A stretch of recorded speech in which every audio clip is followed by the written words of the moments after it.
নমস্কার বন্ধুরা, তুলি মিতাস কিচেন লাইফস্টাইল অ্যান্ড ব্লগে আপনাদের স্বাগত। আজ বানাবো ছোলার ডাল দিয়ে কুমড়ো আলুর তরকারি।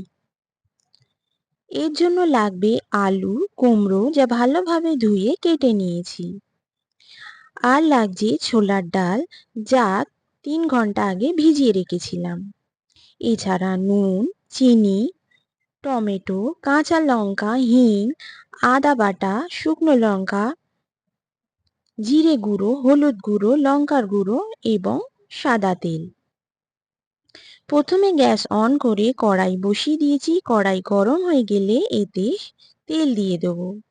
তেল খুব ভালোভাবে গরম হয়ে গেলে এতে ফোড়নে হিং এবং শুকনো লঙ্কা দেব। ফোড়ন ভালোভাবে ভেজে নিতে হবে। ফোড়ন থেকে ভালো রকম গন্ধ বেরিয়ে এলে আমরা এতে আলু দিয়ে দিচ্ছি। আলু দিয়ে আলুটা ভালোভাবে ভেজে নিচ্ছি।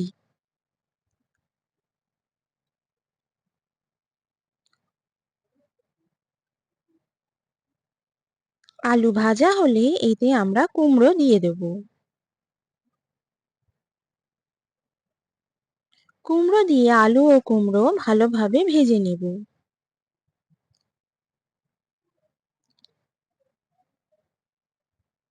আলু এবং কুমড়ো ভালোভাবে ভাজা হয়ে গেলে এতে টমেটো এবং কাঁচা লঙ্কা চেরা দিয়ে দিচ্ছি। সবজি ভালোভাবে ভাজা হয়ে এলে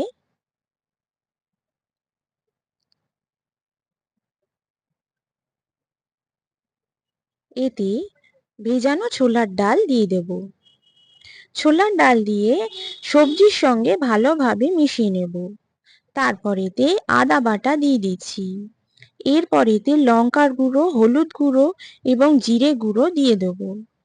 সমস্ত মশলা দিয়ে সবজির সঙ্গে ভালোভাবে কষিয়ে নিতে হবে। ভালোভাবে সবজি কষানো হয়ে গেলে এতে জল দিয়ে দিচ্ছি। তারপর এতে নুন দিয়ে দেব। এরপর ঝোল ফুটতে দেবো। ঝোল ভালোভাবে ফুটে এলে এতে চিনি দিয়ে দিচ্ছি।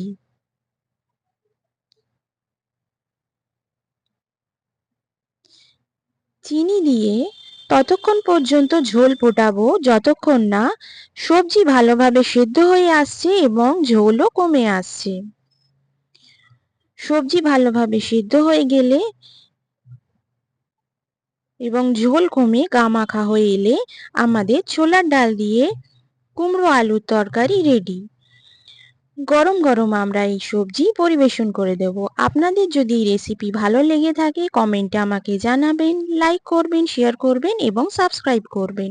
নমস্কার বন্ধুরা, আজ তাহলে আসি।